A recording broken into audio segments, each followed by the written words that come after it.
ಶ್ರೀಲ ಭಕ್ತಿ ಸಿದ್ಧಾಂತ ಸರಸ್ವತಿ ಠಾಕೂರರ ಪ್ರಣತಿ ಮಂತ್ರ ಈ ರೀತಿ ಇದೆ. ನಮೋ ವಿಷ್ಣುಪಾದಾಯ ಕೃಷ್ಣಪ್ರೇಷ್ಠಾಯ ಭೂತಲೆ ಶ್ರೀಮತೆ ಭಕ್ತಿ ಸಿದ್ಧಾಂತ ಸರಸ್ವತೀತಿ ನಾಮಿನೇ ಶ್ರೀವಾರ್ಷಭಾನವಿ ದೇವಿ ದಯಿತಾಯ ಕೃಪಾಬ್ಧಯೇ ಕೃಷ್ಣ ಸಂಬಂಧ ವಿಜ್ಞಾನ ದಾಯಿನೇ ಪ್ರಭವೇ ನಮಃ. ಮಾಧುರ್ಯೋಜ್ವಲ ಪ್ರೇಮಾಢ್ಯ ಶ್ರೀರೂಪಾನುಗ ಭಕ್ತಿದ ಶ್ರೀ ಗೌರ ಕರುಣಾಶಕ್ತಿ ವಿಗ್ರಹಾಯ ನಮಸ್ತುತೆ. ನಮಸ್ತೆ ಗೌರವಾಣಿ ಶ್ರೀಮೂರ್ತೆ ದೀನತಾರಿಣೆ ರೂಪಾನುಗ ವಿರುದ್ಧಾಪ ಸಿದ್ಧಾಂತ ಧ್ವಂತ ಹಾರಿಣೆ. ಸೊ ಇದು ಶ್ರೀಲ ಭಕ್ತಿ ಸಿದ್ಧಾಂತ ಸರಸ್ವತಿಯ ಪ್ರಣತಿ ಮಂತ್ರ. ಇದರ ಅರ್ಥ ಏನು? ಸೊ ನಮೋ ವಿಷ್ಣುಪಾದಾಯ ಕೃಷ್ಣ ಪ್ರೇಷ್ಠಾಯ ಭೂತಲೆ ಶ್ರೀಮತಿ ಭಕ್ತಿ ಸಿದ್ಧಾಂತ ಸರಸ್ವತಿ ಇತಿ ನಾಮನೆ. ಶ್ರೀಲ ಭಕ್ತಿ ಸಿದ್ಧಾಂತ ಸರಸ್ವತಿ ಠಾಕೂರರು ಕೃಷ್ಣನಿಗೆ ತುಂಬ ಪ್ರಿಯರಾದವರು. ಅವರು ಈ ಭೂಮಿಯಲ್ಲಿ ಭಗವಂತನಿಗೆ ತುಂಬ ಪ್ರಿಯರಾದವರು. ಮತ್ತು ಶ್ರೀ ವಾರ್ಷಭಾನವಿ ದೇವಿ ದಯಿತದಾಸ್, ಅವರ ದೀಕ್ಷಿತ ನಾಮ ಗೌರ ಕಿಶೋರದಾಸ್ ಬಾಬಾಜಿ ಅಂತ ದೀಕ್ಷೆ ತಗೊಂಡ ಮೇಲೆ ಅವರ ಹೆಸರಾಯಿತು ಶ್ರೀ ವಾರ್ಷಭಾನವಿ ದೇವಿ ದಯಿತದಾಸ. ವಾರ್ಷಭಾನವಿ ದೇವಿ ಅಂದರೆ ಶ್ರೀಮತಿ ರಾಧಾರಾಣಿ. ಶ್ರೀಮತಿ ರಾಧಾರಾಣಿಯ ಕೃಪಾಪಾಪ್ತರಾದಂತಹ ಭಕ್ತ. ಸೊ ಈ ರೀತಿ ಅವರಿಗೆ ಹೆಸರು ಬಂತು. ಕೃಷ್ಣ ಸಂಬಂಧ ವಿಜ್ಞಾನದಾಯಿನಿ, ಅವರು ಕೃಷ್ಣನ ತತ್ವದ ಪ್ರಚಾರವನ್ನು ಮಾಡಿದ್ದಾರೆ. ಸೊ ಅವರಿಗೆ ನಮಸ್ಕಾರಗಳನ್ನು ಸಲ್ಲಿಸ್ತಾ ಇದ್ದಾರೆ. ಮತ್ತು ಅವರು ರಾಧಾಕೃಷ್ಣರ ಮಾಧುರ್ಯ ಪ್ರೇಮದ ರಸವನ್ನು ಅವರು ಪ್ರಚಾರ ಮಾಡಿದ್ದಾರೆ. ಮಾಧುರೋಜ್ವಲ ಪ್ರೇಮಾಢ್ಯ ಶ್ರೀ ರೂಪಾನುಗ ಭಕ್ತಿದ. ಮತ್ತು ಶ್ರೀ ರೂಪ ಗೋಸ್ವಾಮಿಯವರು ಹೇಗೆ ಕೊಟ್ಟಿದ್ದಾರೆ, ವರ್ಣನೆ ಮಾಡಿದ್ದಾರೆ, ಹಾಗೆ ಅವರು ಮಾಡಿದ್ದಾರೆ. ಗೌರ ಕರುಣಾಶಕ್ತಿ, ಸಾಕ್ಷಾತ್ ಚೈತನ್ಯ ಮಹಾನಾಮಯ ಶಕ್ತಿಯವರು ಶಕ್ತಿ ವಿಗ್ರಹಾಯ ನಮೋಸ್ತುತೆ. ಇಸ್ ಪರ್ಸಾನಿಫಿಕೇಶನ್ ಅವರಿಗೆ ನಮಸ್ಕಾರಗಳು. ನಂತರ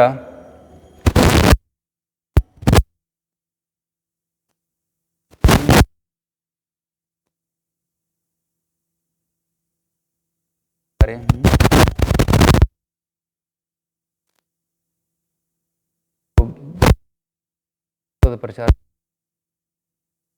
ಸೊ ಠಾಕೂರ್ ನಾಶ ಮಾಡಿ ನಿಜವಾದ ಸ್ಥಾಪನೆ ಮಾಡೋಕ್ಕೆ ಮರುಸ್ತಾ ಇದ್ರು. ಆ ಸಮಯದಲ್ಲಿ ಕಮ್ಮಿ ಶುದ್ಧ ಶ್ರೀಲ ಜಗನ್ನಾಥ ಬಾಬುಜಿ ಮಹಾರಾಜ್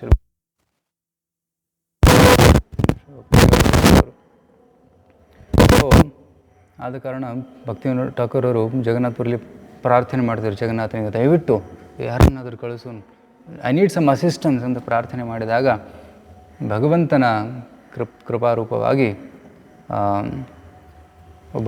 ಒಂದು ಮಗು ಹುಟ್ಟಿತು. ಆ ಮಗನಿಗೆ ಬಿಮಲ ಪ್ರಸಾದ್ ಅಂತ ಹೆಸರು ಕೊಡ್ತಾರೆ. ಬಿಮಲಾದೇವಿ ಪಾರ್ವತಿ ಆ್ಯಕ್ಚುಲಿ. ಸೊ ಪಾರ್ವತಿಗೆ ಭಗವಂತನ ಮಹಾಪ್ರಸಾದ ಬೇಕು ಅಂತ ಆಸೆ ಆಗಿತ್ತು. ಅದಕ್ಕೆ ಜಗನ್ನಾಥ ಬಿಮಲಾದೇವಿಗೆ, ಪಾರ್ವತಿ ದೇವಿಗೆ ಜಗನ್ನಾಥ ಟೆಂಪಲಲ್ಲಿ ಒಂದು ಸ್ಥಾನ ಕೊಡ್ತಾರೆ. ಸೊ ಪ್ರತಿದಿನ ಜಗನ್ನಾಥನ ಪ್ರಸಾದ ಬಿಮಲಾದೇವಿಗೆ ಅರ್ಪಣೆ ಮಾಡ್ತಾರೆ. ಸೊ ಬಿಮಲ ಪ್ರಸಾದ್ ಅನ್ನುವ ಹೆಸರನ್ನು ಈ ಮಗುವಿಗೆ ಕೊಡ್ತಾರೆ. ಸೊ ಮಗು ಹುಟ್ಟಿದಾಗ ಅವರ ಒಂದು ನಾಭಿ ಅಂದರೆ ಅಂಬಿಲಿಕಲ್ ಕಾರ್ಡ್ ಏನಿರುತ್ತೆ ಅದು ಜನಿವಿ ಥರ ಅದು ಸುತ್ತಕೊಂಡಿತ್ತಂತೆ ಅವರ ದೇಹಕ್ಕೆ. ಸೊ ಇದು ಮಹಾಪುರುಷನ ಒಂದು ಲಕ್ಷಣ. ಮತ್ತು ಕೆಲವು ತಿಂಗಳಲ್ಲೇ ರಥಯಾತ್ರೆ ಬಂತು. ಫೆಬ್ರವರಿಲಿ ಹುಟ್ಟಿದ್ದು. ಸೊ ಜೂನ್ ಜುಲೈಲಿ ರಥಯಾತ್ರೆ ಬರುತ್ತೆ. ಸೊ 4-5 ತಿಂಗಳ ನಂತರ ರಥಯಾತ್ರೆ ಬಂದಾಗ ಜಗನ್ನಾಥನ ರಥ ಶ್ರೀಲ ಭಕ್ತಿನಾಥ ಠಾಕೂರರ ಮನೆ ಮುಂದೆ ಬಂದು ನಿಲ್ಲುತ್ತೆ. ಅದು ಅಲ್ಲಿಂದ ಅಲ್ಲಾಡೋದಿಲ್ಲ, ಮುಂದೆ ಹೋಗೋದಿಲ್ಲ, ಅಲ್ಲೇ ನಿಂತು ಬಿಡುತ್ತೆ. ಅದನ್ನು ಎಳೆಯೋದಕ್ಕೆ ಪೈಲವಾನರು ಬರ್ತಾರೆ, ಅದನ್ನು ಎಳೆಯೋದಕ್ಕೆ ಆನೆಗಳನ್ನು ತರ್ತಾರೆ, ಆದರೆ ರಥ 1 ಇಂಚು ಕೂಡ ಮೂವ್ ಆಗೋದಿಲ್ಲ. ಇದೇ ಒಳ್ಳೆಯ ಸಮಯ ಅಂತ ತಾಯಿ ಭಗವತಿ ದೇವಿ ಮಗುವನ್ನು ಕರ್ಕೊಂಡು ಮೇಲೆ ಏರ್ತಾಳೆ. ರಥದ ಮೇಲೆ ಏರ್ತಾಳೆ. ಜಗನ್ನಾಥನ ಪಾದದಲ್ಲಿ ಮಗುವನ್ನು ಇಡ್ತಾಳೆ. ಆಗ ಭಗವಂತನ ಹೂಮಾಲೆ, ಪ್ರಸಾದ ಹೂಮಾಲೆ ಆ ಮಗುವಿನ ಮೇಲೆ ಬೀಳುತ್ತೆ. ಆಗ ಭಗವಂತ ಆ ಮಗುವಿಗೆ ಆಶೀರ್ವಾದವನ್ನು ನೀಡ್ತಾನೆ. ಸುಶೀಲ ಭಕ್ತಿನಾಥ ಠಾಕೂರಿಗೆ ಖಾತ್ರಿ ಆಗುತ್ತೆ, ಈ ಮಗನೇ ಮುಂದೆ ಪ್ರಚಾರವನ್ನು ಮಾಡ್ತಾನೆ ಅಂತ. ಸೊ ಆ ಮಗು ಬೆಳೀತಾ ಇತ್ತು, ಬೆಳೆದು ದೊಡ್ಡವನಾಗ್ತಾನೆ. ಸೊ ಸ್ಕೂಲಿಗೆ ಹೋಗ್ತಾನೆ. ಸೊ ಓದೋದ್ರಲ್ಲಿ ಬೆಂಬಲ ಪ್ರಸಾದ್ ತುಂಬ ಫಾಸ್ಟ್, ಅಂದರೆ ತುಂಬ ಜೋರಾಗಿದ್ದ. ಅವರ ಪ್ರಜ್ಞಾಶಕ್ತಿ, ಜ್ಞಾಪಕ ಶಕ್ತಿ ತುಂಬ ಸ್ಟ್ರಾಂಗ್ ಆಗಿತ್ತು. ಅವರು ಓದಿದ್ದನ್ನೆಲ್ಲ ನೆನ್ಪಿಟ್ಕೊತಾ ಇದ್ದರು, ಮರಿತಾ ಇರಲಿಲ್ಲ. So very strong memory. So ಅವರು ಸ್ಕೂಲ್ ಲೈಬ್ರರಿಲಿರುವಂಥ ಎಲ್ಲ ಪುಸ್ತಕಗಳನ್ನು ಕಂಠಸ್ಥ ಮಾಡ್ತಾಯಿದ್ರಂತೆ. He use to memorise all the books in the library. So ಚಿಕ್ಕವನಿದ್ದಾಗ ಬೆಂಬಲ ಪ್ರಸಾದ್ ಒಂದು ಹಣ್ಣನ್ನು ತಿಂತಾನೆ, ಮಾವಿನ ಹಣ್ಣನ್ನು. ಅದು ತಂದೆ ಗೊತ್ತಾಗುತ್ತೆ. ತಂದೆ ಕೇಳ್ತಾರೆ, ಅದನ್ನು ಆಫರ್ ಮಾಡಿದ್ಯಾ, ಅದು ಪ್ರಸಾದನ? ಆಗ ಹೇಳ್ತಾನೆ, ಇಲ್ಲ, ನಾನು ಡೈರೆಕ್ಟಾಗಿ ತಿಂದುಬಿಟ್ಟೆ ಅಂತ. ಅದು ಹೇಗೆ ತಿನ್ನೋಕ್ಕೆ ಸಾಧ್ಯ? ಫಸ್ಟು ಭಗವಂತನಿಗೆ ಅರ್ಪಣೆ ಮಾಡಬೇಕು, ನಂತರ ಭಗವಂತನ ಪ್ರಸಾದವನ್ನು ಸ್ವೀಕರಿಸಬೇಕು. ಸೊ ಇದು ತಪ್ಪು ಅಂತ ಹೇಳಿದಾಗ ಬೆಂಬಲ ಪ್ರಸಾದ್ ಒಂದು ಪ್ರತಿಜ್ಞೆ ತೊಗೊತಾನೆ. ಅದೇನು? ನಾನು ಇಂದಿನಿಂದ ಮಾವಿನ ಹಣ್ಣನ್ನು ತಿನ್ನೋದಿಲ್ಲ ಅಂತ. ಇಡೀ ಜೀವನ ಅವರು ಮಾವಿನ ಹಣ್ಣು ತಿನ್ನಲಿಲ್ಲ. ಮುಂದೆ ಅವರು ಪ್ರಚಾರಕರಾದಾಗ, ಸನ್ಯಾಸಿ ಆದಾಗ ಕೆಲವೊಮ್ಮೆ ಶಿಷ್ಯರು ಹಣ್ಣು ತರ್ತಾಯಿದ್ರು. ಮಾವಿನ ಹಣ್ಣು ತಂದಾಗ, ನಾನು ಅಪರಾಧಿ, ದಯವಿಟ್ಟು ಇದನ್ನು ತರಬೇಡಿ ಅಂತ ಹೇಳ್ತಾಯಿದ್ರು. ನಾನು ಸ್ವೀಕರಿಸೋಕ್ಕಾಗೋದಿಲ್ಲ. ಸೊ ಮಾವಿನ ಹಣ್ಣು ತುಂಬ ಶ್ರೇಷ್ಠವಾದ ಹಣ್ಣು, ಎಲ್ಲ ಹಣ್ಣುಗಳಲ್ಲಿ ರಾಜ ಅದು. ಸೊ ಮಾವಿನ ಹಣ್ಣನ್ನು ತ್ಯಾಗ ಮಾಡಿದರು, ತಂದೆ ಹೇಳಿದ ಒಂದು ಮಾತಿನಿಂದ. ಸೊ ಕಲ್ಕತ್ತಾದಲ್ಲಿ ಶ್ರೀಲ ಭಕ್ತಿನಾಥ್ ಠಾಕೂರ್ ಒಂದು ಭಕ್ತಿ ಭವನ ಮನೆಯನ್ನು ಕಟ್ಟುವಾಗ ನೆಲ ಅಗಿಯುವಾಗ ಒಂದು ಕೂರ್ಮ ವಿಗ್ರಹ ಸಿಗುತ್ತೆ. ಆ ಕೂರ್ಮ ವಿಗ್ರಹವನ್ನು ಮಗನಿಗೆ ಕೊಡ್ತಾರೆ. ಬೆಂಬಲ ಪ್ರಸಾದ್, ಈ ಕೂರ್ಮದೇವರ ಪೂಜೆ ಮಾಡುವಂಥ. ಕೂರ್ಮದೇವರ ಪೂಜೆ ಮಾಡೋದ್ರಿಂದ ನಮ್ಮ ಭಕ್ತಿಯಲ್ಲಿ ಸ್ಥಿರತೆ ಉಂಟಾಗುತ್ತೆ. Okay, we become study in our ಭಕ್ತಿ. ಈವನ್ ಕೆಲವರು ಹೇಳ್ತಾರಲ್ಲ ಶನಿ ಕಾಟ ಇದೆ ಅಂತ. ಆ್ಯಕ್ಚುಲಿ ಶನಿದೇವರಿಗೆ ಅಂದರೆ ಶನಿ ಕಾಟ ಇದ್ದರೆ ಕೂರ್ಮದೇವರ ಪೂಜೆ ಮಾಡೋದಕ್ಕೆ ವೈಷ್ಣವರು ರೆಕಮೆಂಡ್ ಮಾಡ್ತಾರೆ. ಸೊ ಹಾಗೇನಾಗುತ್ತೆ, ಅವ್ರ ಭಕ್ತಿ becomes very study and stable. So ಬೆಂಬಲ ಪ್ರಸಾದ್ ಕೂರ್ಮದೇವರ ಆರಾಧನೆಯನ್ನು ಸ್ಟಾರ್ಟ್ ಮಾಡ್ತಾನೆ. ಅವರು 7 ವರ್ಷದವರಿದ್ದಾಗ ಇಡೀ ಭಗವದ್ಗೀತೆಯನ್ನು ಕಂಠಸ್ಥ ಮಾಡಿದರು. Memorise the entire Gita. ಮತ್ತು ಭಗವದ್ಗೀತೆ ಬಗ್ಗೆ ಪ್ರವಚನ ಕೂಡ ಕೊಡೋಕ್ಕೆ ಸ್ಟಾರ್ಟ್ ಮಾಡ್ತಾರೆ. ರೈಟ್, 7 ವರ್ಷ ವಯಸ್ಸಲ್ಲಿ. ಮತ್ತು ಅವರು ಶಾರ್ಟ್ ಹ್ಯಾಂಡ್ ರೈಟಿಂಗ್ ನೀವು ನೋಡ್ಬೋದು. ಕೆಲವೊಮ್ಮೆ ಏನಾದರೂ ರಿಪೋರ್ಟರ್ಸ್, ಜರ್ನಲಿಸ್ಟ್ ಒಂದು ಇಡೀ ಲೆಕ್ಚರ್ನ ಶಾರ್ಟ್ ಹ್ಯಾಂಡಲ್ಲಿ ಬರ್ಕೊಂಡ್ಬಿಡ್ತಾರೆ. ಆ ಶಾರ್ಟ್ ಹ್ಯಾಂಡ್ ರೈಟಿಂಗ್ ಸಿಸ್ಟಮ್ ಕೂಡ ಒಂದು ಇನ್ವೆಂಟ್ ಮಾಡ್ತಾರಂತೆ. ಸೊ ಅವರು 16 ವರ್ಷದವರಾಗಿದ್ದಾಗ ತಮ್ಮ ಸ್ಕೂಲಲ್ಲಿ ಒಂದು ಸಭೆಯನ್ನು ಸ್ಟಾರ್ಟ್ ಮಾಡ್ತಾರೆ. ಈಗ ನೀವು ನೋಡ್ಬೋದು, ಸ್ಕೂಲ್ ಕಾಲೇಜಲ್ಲಿ ಸಭೆ ಇರ್ತವೆ. ಸಭೆ ಅಂದರೆ clubs, Rotaract club, youth club, sports club, ಈ ರೀತಿ. ಇವರು ಒಂದು ಕ್ಲಬ್ ಸ್ಟಾರ್ಟ್ ಮಾಡ್ತಾರೆ. ಅದೇನು? ಚೀರ್ ಸಭಾ. ಯಾರು ಆಜೀವನ ಬ್ರಹ್ಮಚಾರ್ಯವನ್ನು ಪಾಲನೆ ಮಾಡುವಂಥವ್ರು ಅಂತ ಇಚ್ಛೆ ಇರುವವರು ಒಂದು ಸಭೆ ಮಾಡ್ತಾರೆ, ಚೀರ್ ಸಭಾ. ಸೊ ಬೆಂಬಲ ಪ್ರಸಾದ್ ಲೀಡರ್ ಆಗಿದ್ದರು. ಸೊ ತುಂಬ ಜನ ಸೇರಿಕೊಂಡ್ರು ಆ ಸಭೆಯಲ್ಲಿ. ಆದರೆ ಗ್ರ್ಯಾಜುಯೇಷನ್ ಆದಮೇಲೆ ತುಂಬ ಯಾರೂ ಉಳಿಲಿಲ್ಲ, ಇವರೊಬ್ಬರೇ ಉಳಿದ್ರು. ಯಾಕಂದರೆ ಕಲಿಯುಗದಲ್ಲಿ ಬ್ರಹ್ಮಚಾರ್ಯ, ಎಸ್ಪೆಷಲಿ ನೈಷ್ಠಿಕ ಬ್ರಹ್ಮಚಾರ್ಯ, ಇಡೀ ಜೀವನ ಪರ್ಯಂತ ಬ್ರಹ್ಮಚಾರ್ಯವನ್ನು ಫಾಲೋ ಮಾಡೋದು ತುಂಬ ಕಷ್ಟ ಈ ಕಲಿಯುಗದಲ್ಲಿ. ಸೊ ತುಂಬ ಜನ ಉಳಿಲಿಲ್ಲ, ಇವರೊಬ್ಬರು ಮಾತ್ರ ಉಳಿದರು, ಚೀರ್ ಸಭಾ. So actually Bhakti Siddhanta Saraswati Thakur use to encourage brahmacharya ashram and ಸನ್ಯಾಸಿ ಆಶ್ರಮ.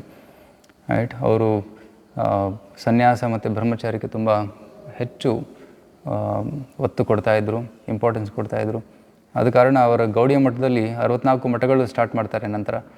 ಸೊ ಮಠಗಳಲ್ಲೆಲ್ಲ ಹಲವಾರು ಸನ್ಯಾಸಿಗಳು ಸೇರಿಕೊಂಡ್ರು, ತುಂಬ ಬುದ್ಧಿವಂತರು, ವಿದ್ವಾಂಸರು ಸೇರಿಕೊಂಡ್ರು, ತುಂಬ ಪ್ರಚಾರ ಕೂಡ ಮಾಡ್ತಾಯಿದ್ರು ಅವರೆಲ್ಲರೂ ಸೇರಿಕೊಂಡು.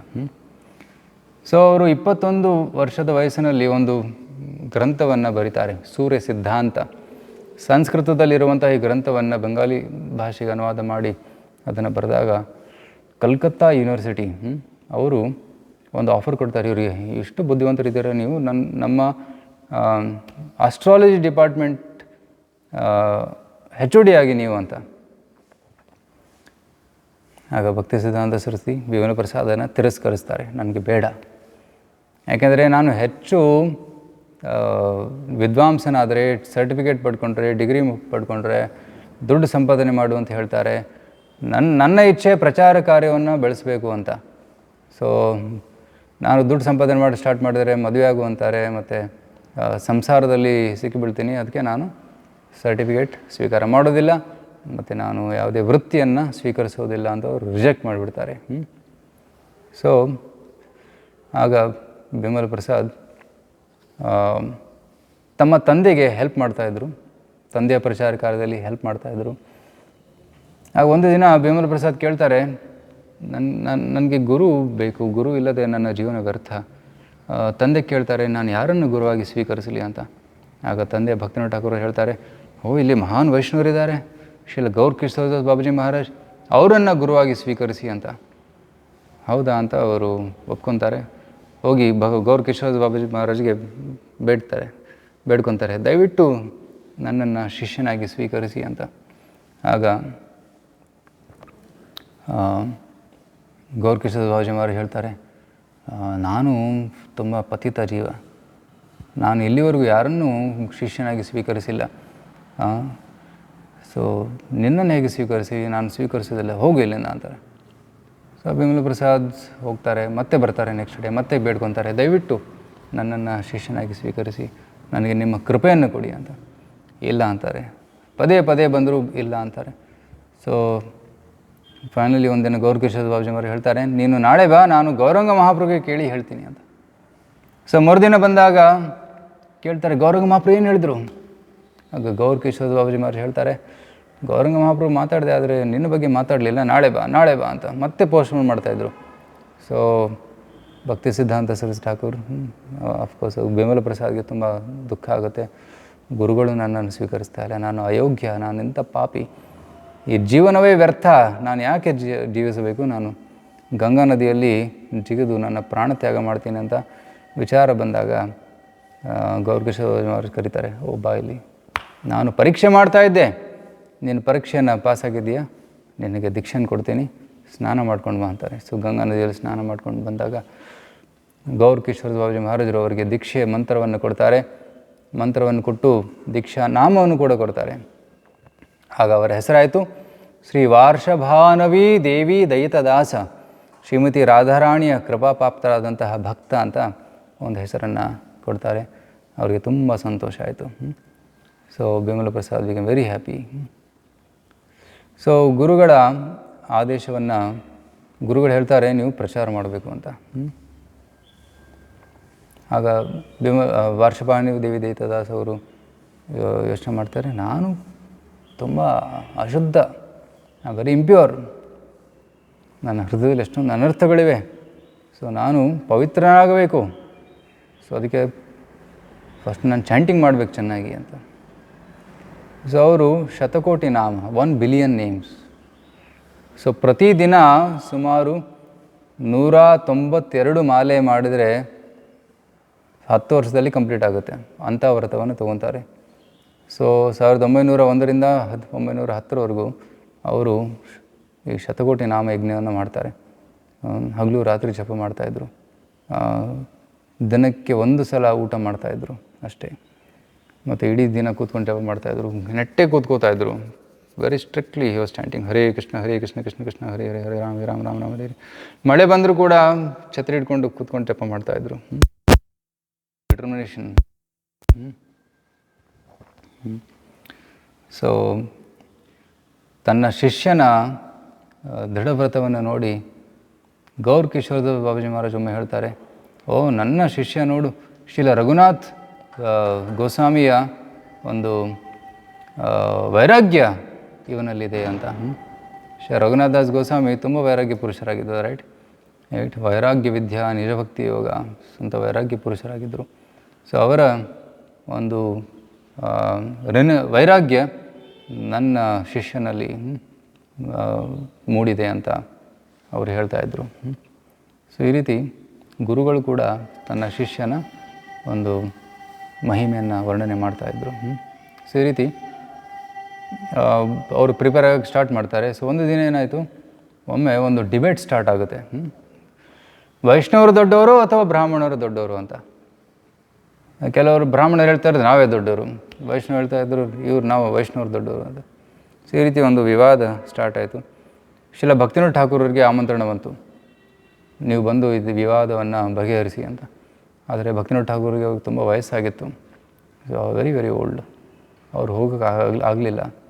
ಆಗ ಭಕ್ತಿ ಸಿದ್ಧಾಂತ ಸರಸ್ವತಿ ಹೇಳ್ತಾರೆ, ನಾನು ಹೋಗ್ತೀನಿ, ನಾನೊಂದು ಎಸೆ ಬರ್ಕೊಂಬರ್ತೀನಿ, ಅದನ್ನು ನೋಡಿ ನೀವು ಓಕೆ ಅಂತ ಹೇಳಿದಾಗ ಅದನ್ನು ಹೋಗಿ ಅಲ್ಲಿ ಪ್ರೆಸೆಂಟ್ ಮಾಡ್ತೀನಿ ಅಂತ.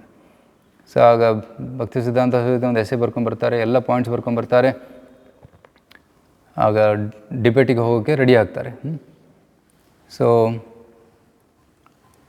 ಅಲ್ಲಿ ಹೋಗಿ ಫಸ್ಟು ಬ್ರಾಹ್ಮಣರನ್ನು ಹೊಗಳ್ತಾರೆ. ಬ್ರಾಹ್ಮಣರು ಭಗವಂತನಿಗೆ ತುಂಬ ಪ್ರಿಯರಾದವರು. ಬ್ರಾಹ್ಮಣರ ಮುಖದಿಂದ ಭಗವಂತ ಅನ್ನವನ್ನು ಸ್ವೀಕರಿಸ್ತಾನೆ. ಬ್ರಾಹ್ಮಣರಿಗೆ ಕೊಟ್ಟ ದಕ್ಷಿಣೆ ಭಗವಂತನಿಗೆ ಸಲ್ಲುತ್ತೆ. ಬ್ರಾಹ್ಮಣರಷ್ಟು ಪ್ರಿಯರಾದವರು ಯಾರೂ ಇಲ್ಲ ಅಂತ ಎಷ್ಟು ಬ್ರಾಹ್ಮಣರ ಪ್ರಶಂಸೆ ಮಾಡ್ತಾರೆ. ಆದರೆ ಮಾಡ್ತಾ ಮಾಡ್ತಾ ಮಾಡ್ತಾ ಮಧ್ಯದಲ್ಲಿ ವೈಷ್ಣವರ ಪ್ರಶಂಸೆ ಮಾಡೋಕ್ಕೆ ಸ್ಟಾರ್ಟ್ ಮಾಡ್ತಾರೆ. ಬ್ರಾಹ್ಮಣರಲ್ಲಿ ಶ್ರೇಷ್ಠನಾದವನು ವೈಷ್ಣವ. ಒಬ್ಬ ವ್ಯಕ್ತಿ ಚಾಂಡಾಲನ ಕುಲದಲ್ಲಿ ಹುಟ್ಟಿರಲಿ, ಕಿಬವಿಪ್ರ ಕಿಬಮನ್ಯಾಸಿ ಶೂದ್ರಕೇನೇನಾಯ್, ಶೂದ್ರನಾಗಿರಲಿ, ಶೂದ್ರನ ಕುಲದಲ್ಲಿ ಹುಟ್ಟಿದವನಾಗಿರಲಿ, ಆದರೆ ಅವನು ಭಗವಂತನ ನಾಮಸ್ಮರಣೆ ಮಾಡಿದಾಗ ಅವನು ವೈಷ್ಣವನಾಗ್ತಾನೆ. ರೈಟ್. ಮತ್ತು ಯಾರು ವೈಷ್ಣವರ ಆಶ್ರಯವನ್ನು ಪಡೆದುಕೊಳ್ತಾರೆ, ಎಂಥ ನೀಚನೇ ಆಗಿರಲಿ ಅವನು ಪರಿಶುದ್ಧನಾಗ್ತಾನೆ, ಶುದ್ಧ ಭಕ್ತನಾಗ್ತಾನೆ. ಇದು ವೈಷ್ಣವರ ಮಹಿಮೆ. ಸೊ ಈ ರೀತಿ ವೈಷ್ಣವರ ಮಹಿಮೆಯನ್ನು ಹೋಗಕ್ಕೆ ಸ್ಟಾರ್ಟ್ ಮಾಡ್ತಾರೆ. ಸೊ ಭಕ್ತಿ ಸಿದ್ಧಾಂತ ಸರಸ್ವತಿ ಠಾಕೂರರ ಪ್ರೆಸೆಂಟೇಷನ್ ಕೇಳಿ ಎಲ್ಲರಿಗೂ ಮಹಾ ಆಶ್ಚರ್ಯವಾಯಿತು. ಇಂತಹ ಒಂದು ಪ್ರೆಸೆಂಟೇಷನ್ ಎಂದು ಅವರು ಕೇಳಿರಲಿಲ್ಲ. ಸೊ ಎಲ್ಲರಿಗೂ ಅರ್ಥ ಆಗುತ್ತೆ ಬ್ರಾಹ್ಮಣರಲ್ಲಿ ಶ್ರೇಷ್ಠನಾದವನು ವೈಷ್ಣವ. So Vaishnava is already a Brahmana and is higher then a Brahmana. So ಆಗ ಭಕ್ತಿ ಸಿದ್ಧಾಂತ ಸರಸ್ವತಿ ಠಾಕೂರ ಮಹಿಮೆ ಎಲ್ಲರೂ ಗೊತ್ತಾಗುತ್ತೆ. ಎಲ್ಲರೂ ಅವರ ಪಾದ ಸ್ಪರ್ಶ ಮಾಡೋದಕ್ಕೆ ಬರ್ತಾರೆ, ಪಾದ ಧೂಳಿ ಅಂತ ತೊಗೊಳೋದಕ್ಕೆ ಬರ್ತಾರೆ, ಆಶೀರ್ವಾದ ತೊಗೊಳೋದಕ್ಕೆ ಬರ್ತಾರೆ. ಫುಲ್ ಕ್ರೌಡ್ ಆಗಿಬಿಡುತ್ತೆ ಅಲ್ಲಿ. ಎಷ್ಟು ಜನ ಬರ್ತಾರೆ ಅಂದರೆ ಅಲ್ಲಿ ಸ್ಟ್ಯಾಂಪೀಡ್ ಆಗೋ ಸಾಧ್ಯತೆ ಆಗಿತ್ತು. ಅದಕ್ಕೆ ಪೊಲೀಸರು ಎಲ್ಲರನ್ನ ನಿಲ್ಲಿಸ್ತಾರೆ. ಭಕ್ತಿ ಸಿದ್ಧಾಂತ ಸರಸ್ವತಿಯ ಪಾದವನ್ನು ತೊಳೆದು ಅವರ ಚರಣಾಮೃತವನ್ನು ಎಲ್ಲರಿಗೂ ಸಿಂಪಡಿಸ್ತಾರೆ, ಪ್ರೋಕ್ಷಣೆ ಮಾಡ್ತಾರೆ. ಸೊ ಈ ರೀತಿ ಭಕ್ತಿ ಸಿದ್ಧಾಂತ ಸರಸ್ವತಿ ಠಾಕೂರರು become very very famous. So ಅವರು ಪ್ರಚಾರ ಕಂಟಿನ್ಯೂ ಮಾಡ್ತಾರೆ. ಅವರು ಸಾಧನೆ ಮಾಡ್ತಾ ಮಾಡ್ತಾ ಪ್ರಚಾರನೂ ಕೂಡ ಕಂಟಿನ್ಯೂ ಮಾಡ್ತಾಯಿದ್ರು. ಸೊ ಇವರ ಪ್ರಚಾರವನ್ನು ನೋಡಿ ಕೆಲವರಿಗೆ ದ್ವೇಷ ಉಂಟಾಗುತ್ತೆ. Some people become very angry because ಇವರ ಪ್ರಚಾರ ತುಂಬ ಸ್ಟ್ರಾಂಗ್ ಇತ್ತು. ಇವತ್ತೊಂದು ಬೆಳಗ್ಗೆ ಕ್ಲಾಸಲ್ಲಿ ಒಂದು ಕೊಟೇಶನ್ ಓದ್ತಾ ಇದೆ. ಶ್ರೀಲ ಪ್ರಭುಪಾದರು ಭಕ್ತಿ ಸಿದ್ಧಾಂತ ಸರಸ್ವತಿ ಬಗ್ಗೆ ಹೇಳ್ತಾರೆ. ಏನು ಹೇಳ್ತಾರೆ ಅಂದರೆ, ನಮ್ಮ ಗುರುಗಳು ತುಂಬ ಸ್ಟ್ರಾಂಗ್ ಆಗಿದ್ದರು, ತುಂಬ ಸ್ಟ್ರಾಂಗಾಗಿ ಪ್ರಚಾರ ಮಾಡ್ತಾಯಿದ್ರು. When my Guru Maharaj was present, even big scholars were afraid to talk with him. ಇವನ್ ದೊಡ್ಡ ವಿದ್ವಾಂಸರು ಕೂಡ ನಮ್ಮ ಗುರುಗಳ ಜೊತೆ ಮಾತಾಡಲು ಹೆದರ್ತಾ ಇದ್ದರು. ಯಾಕೆಂದರೆ ನಮ್ಮ ಗುರುಗಳು ಲಿವಿಂಗ್ ಎನ್ಸೈಕ್ಲೋಪೀಡಿಯಾ. ಅಂದರೆ ಅವರು ಎಷ್ಟು ಓದಿದ್ರಂದರೆ ಎಲ್ಲವೂ ಅವರ ತುಟಿಯಲ್ಲಿತ್ತು. ಏನು ಕೇಳಿದ್ರು ಅದ್ರ ಬಗ್ಗೆ ಮಾತಾಡೋಷ್ಟು ಶಕ್ತಿ ಅವರಲ್ಲಿತ್ತು, ಸಾಮರ್ಥ್ಯ ಇತ್ತು. He could talk on any subject to any one with no compromise. ಮತ್ತು ಹಲವಾರು ಸಂತರು, ಸೋಕಾಲ್ಡ್ ಅವತಾರಗಳು, ಯೋಗಿಗಳು ಇವರ ಮುಂದೆ ಬಂದಾಗ ಭಕ್ತಿ ಸಿದ್ಧಾಂತ ಸರಸ್ವತಿ ಅವರಲ್ಲಿರುವಂಥ ದೋಷಗಳನ್ನು, ಅವರ ತಪ್ಪು ಪ್ರಚಾರವನ್ನು ಬಹಿರಂಗಪಡಿಸ್ತಾ ಇದ್ದರು. ಈ ನೆವರ್ ಕಾಂಪ್ರಮೈಸ್ಡ್. ಅದಕ್ಕೆ ಹಲವಾರು ವೈರಿಗಳು ಕೂಡ ಆಗ್ತಾರೆ ಅವರಿಗೆ. ಸೊ ಅವರ ಪ್ರಚಾರ ಹೇಗಿತ್ತು? ಚಾಪಿಂಗ್ ಟೆಕ್ನಿಕ್, ಕಟ ಕಟ್ ಮಾಡೋದು ಅಷ್ಟೇ. ಅಪಸಿದ್ಧಾಂತವನ್ನು ಚಾಪ್ ಮಾಡೋದು. ಸೊ ಕೆಲವರು ಶಿಷ್ಯರು ಕೂಡ ಹೇಳ್ತಿದ್ರು, ಗುರು ಮಹಾರಾಜ್ ಇದು ವೆರಿ ಸ್ಟ್ರಾಂಗ್, ಇಷ್ಟು ಸ್ಟ್ರಾಂಗ್ ಆಗಿರಬಾರ್ದು ಅಂತ. ಬಟ್ ಯಾರು ಈ ರೀತಿ ಹೇಳಿದಾರಲ್ಲ ಅವರ ಪತನವಾಯಿತು. ಯಾಕೆಂದರೆ ಗುರು ಅಪರಾಧ ಮಾಡಿದರು. ಈಗಿನ ಗುರುಗಳ ಮೇಲೆ ಅಪರಾಧ ಮಾಡಬಾರ್ದು. ಸೊ ಗುರುಗಳು ಏನು ಮಾಡಿದ್ರು ಅದು ಸರಿ, ಬಿಕಾಸ್ ಕೃಷ್ಣನ ಪ್ರೇರಣೆಯಿಂದ ಅವರು ಮಾಡ್ತಾಯಿದ್ದಾರೆ. ಈ ಸ್ಟ್ರಾಂಗ್ ಪ್ರಚಾರ ಕೂಡ ಕೃಷ್ಣನ ಪ್ರೇರಣೆಯಿಂದನೇ ಮಾಡ್ತಾಯಿದ್ರು ಭಕ್ತಿ ಸಿದ್ಧಾಂತ ಸರಸ್ವತಿ. ಸೊ ಭಕ್ತಿ ಸಿದ್ಧಾಂತ ಸರಸ್ವತಿ ಅವರು ಪ್ರಚಾರವನ್ನು ಕಂಟಿನ್ಯೂ ಮಾಡ್ತಾರೆ. ಸೊ 1914 1914ರಲ್ಲಿ ಶ್ರೀಲ ಭಕ್ತಿನಾಥ್ ಠಾಕೂರರು ಅವರ ತಂದೆ ಅವರು ಜಗತ್ತನ್ನು ಬಿಟ್ಟು ವೈಕುಂಠಕ್ಕೆ ಗೋಲೋಕಕ್ಕೆ ಹೋಗ್ತಾರೆ. ನಂತರ 1 ವರ್ಷದ ನಂತರ ಶ್ರೀಲ ಗೌರ್ ಕೇಶವದಾಸ್ ಬಾಬಾಜಿ ಅವರ ಗುರುಗಳು ಕೂಡ ದೇಹತ್ಯಾಗ ಮಾಡ್ತಾರೆ. ಅವರು ಕೂಡ ಗೋಲೋಕಕ್ಕೆ ಹೋಗ್ತಾರೆ. ಸೊ ಈಗ ಇವರು ಒಬ್ಬರೇ ಆದರು. ಸೊ ಭಕ್ತಿ ಸಿದ್ಧಾಂತ ಸರಸ್ವತಿ ಯೋಚನೆ ಮಾಡ್ತಾರೆ, ಈಗೆಲ್ಲ ಈ ಸಂಪ್ರದಾಯದ ಹೊಣೆ ನನ್ನ ಮೇಲಿದೆ, ಭಾರ ನನ್ನ ಮೇಲಿದೆ. ನಮ್ಮ ತಂದೆ ಇದ್ದಾಗ ತಂದೆ ಪ್ರಚಾರ ಮಾಡ್ತಾಯಿದ್ರು, ಹಲವಾರು ನಾಮಹಟ್ಟಗಳನ್ನು ಸ್ಟಾರ್ಟ್ ಮಾಡಿದರು. ಈಗ ನಾನೇನು ಮಾಡಬೇಕು ಅಂತ ಯೋಚನೆ ಮಾಡ್ತಾ ಇದ್ದಾಗ ಅವರಿಗೆ ಆಲೋಚನೆ ಬರುತ್ತೆ, ನಾನು ಸನ್ಯಾಸ ಸ್ವೀಕರಿಸಬೇಕು, ಸನ್ಯಾಸವನ್ನು ಸ್ವೀಕರಿಸಿ ಪ್ರಚಾರ ಮಾಡಬೇಕು ಅಂತ. ಆಗ ಆಗಿನ ಸಮಯದಲ್ಲಿ ಸನ್ಯಾಸ ಕೊಡೋಷ್ಟು ಯೋಗ್ಯರು ಯಾರೂ ಇರಲಿಲ್ಲ. ಬರೀ ಮಾಯಾವಾದಿ ಸನ್ಯಾಸಿಗಳಿದ್ದರು. ಅದಕ್ಕೆ ಶ್ರೀಲ ಭಕ್ತಿ ಸಿದ್ಧಾಂತ ಸರಸ್ವತಿ ತಮ್ಮ ಗುರುಗಳ ಭಾವಚಿತ್ರದ ಮುಂದೆ ಕೂತ್ಕೊಂಡು ಸನ್ಯಾಸ ಸ್ವೀಕರಿಸ್ತಾರೆ. ಸನ್ಯಾಸ ಹೆಸರನ್ನು ಕೂಡ ಸ್ವೀಕರಿಸ್ತಾರೆ. ಎಂಥ ಹೆಸರು? ಶ್ರೀಲ ಭಕ್ತಿ ಸಿದ್ಧಾಂತ ಸರಸ್ವತಿ ಗೋಸ್ವಾಮಿ ಠಾಕೂರ್.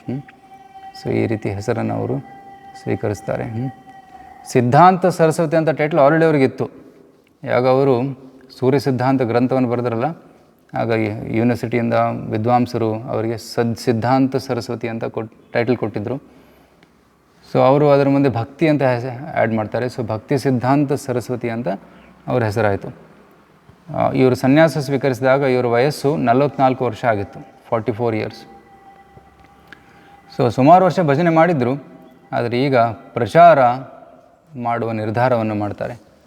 ಸೊ ಪ್ರಚಾರ ಮಾಡೋ ನಿರ್ಧಾರವನ್ನು ಮಾಡಿ ಒಂದು ಆಂದೋಲನವನ್ನು ಸ್ಟಾರ್ಟ್ ಮಾಡಬೇಕು ಅಂತ ಅವರು ಗೌಡಿಯ ಮಠ್ ಅನ್ನುವ ಒಂದು ಸಂಸ್ಥೆಯನ್ನು ಸ್ಟಾರ್ಟ್ ಮಾಡ್ತಾರೆ. ಸೊ 1918ನಲ್ಲಿ ಇದನ್ನು ಸ್ಟಾರ್ಟ್ ಮಾಡ್ತಾರೆ. 1918ಇಂದ 1936 ಸುಮಾರು 18 ವರ್ಷದಲ್ಲಿ ಅವರು 64 ಮಠಗಳನ್ನು ಭಾರತದಲ್ಲಿ ಕೇಂದ್ರದನ್ನು ಸ್ಥಾಪನೆ ಮಾಡ್ತಾರೆ. ಸೊ ಎಲ್ಲ ಪ್ರಮುಖ ನಗರಗಳಲ್ಲಿ ಗೌಡಿಯ ಮಠವನ್ನು ಎಸ್ಟಾಬ್ಲಿಷ್ ಮಾಡ್ತಾರೆ. ಒಮ್ಮೆ ಅವರಿಗೆ ಕನಸು ಬಂತು. ನವದ್ವೀಪದಲ್ಲಿ ಅವರು ನಡ್ಕೊಂಡು ಹೋಗ್ತಾಯಿದ್ರು. ಕನಸಲ್ಲಿ ನಡ್ಕೊಂಡು ಹೋಗ್ತಾ ಇರುವಾಗ ಪಂಚತತ್ವ ಅವರಿಗೆ ಕಾಣಿಸ್ತಾರೆ. ಪಂಚತತ್ವ ಶ್ರೀಕೃಷ್ಣ ಚೈತನ್ಯ ಪ್ರಭು ನಿತ್ಯಾನಂದ ದ್ವೈತ ಗದಾಧರ್ ಶ್ರೀವಾಸ್ ಇವರೆಲ್ಲರೂ ಕೀರ್ತನೆ ಮಾಡ್ತಾಯಿದ್ದಾರೆ, ನೃತ್ಯ ಮಾಡ್ತಾಯಿದ್ದಾರೆ. ಮತ್ತು ಅವರ ಹಿಂದೆ ಹಲವಾರು ಆಚಾರ್ಯರು, ಗೌಡಿಯ ಪರಂಪರೆಯ ಆಚಾರ್ಯರು ಬರ್ತಾಯಿದ್ದಾರೆ, ಕೀರ್ತನೆಯಲ್ಲಿ ಸೇರಿಕೊಂಡು ಭಜನೆ ಮಾಡ್ತಾಯಿದ್ದಾರೆ. ಆಗ ಆಚಾರ್ಯರು ಆಶ್ವಾಸನೆ ಕೊಡ್ತಾರೆ, ನಾವಿದ್ದೀವಿ ನಿನ್ನ ಹಿಂದೆ ಪ್ರಚಾರ ಮಾಡುವಂತ. ಸೊ ಈ ಕನಸು ಬಂದಾಗ ಅವರಿಗೆ ತುಂಬ ಸಂತೋಷ ಆಯಿತು. ಗುರುಗಳ ಅನುಮತಿ ಇದೆ, ಆಚಾರ್ಯರ ಅನುಮತಿ ಇದೆ, ಪಂಚತತ್ವದ ಅನುಮತಿ ಇದೆ.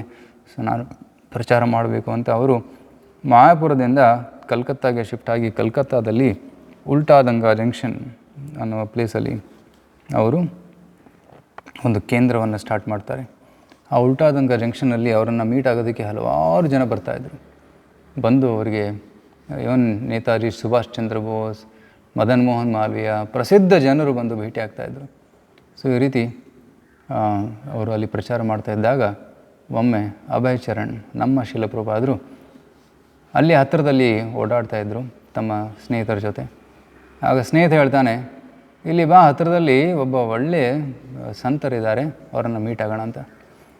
ಆಗ ಅಭಯ್ ಚರಣ್ ಹೇಳ್ತಾರೆ, ನಾನು ಬರೋದಿಲ್ಲ, ನಾನು ತುಂಬ ಜನರನ್ನು ನೋಡಿದ್ದೀನಿ, ಎಲ್ಲರೂ ಢೋಂಗಿಗಳು, ಸುಮ್ಮನೆ ಕಾವಿ ಬಟ್ಟೆ ಹಾಕೊತಾರೆ, ಬಟ್ ಅದು ಆಚರಣೆ ಮಾಡೋದಿಲ್ಲ, ಸುಮ್ಮನೆ ಹೆಸರಿಗೋಸ್ಕರ ಸಾಧುಗಳು, ನಾನು ಬರೋದಿಲ್ಲ. ಆದರೆ ನರೇಂದ್ರನಾಥ್ ಹೇಳ್ತಾರೆ, ಇಲ್ಲ, ಇವರು ಸ್ಪೆಷಲ್ ಆಗಿದ್ದಾರೆ, ಇವರು ಸ್ಪೆಷಲ್ ಇಸ್ ಡಿಫ್ರೆಂಟ್, ಬಾ ಮೀಟ್ ಆಗೋಣ ಅಂತ ಹೇಳ್ಕೊಂಡು ಹೋಗ್ತಾರೆ.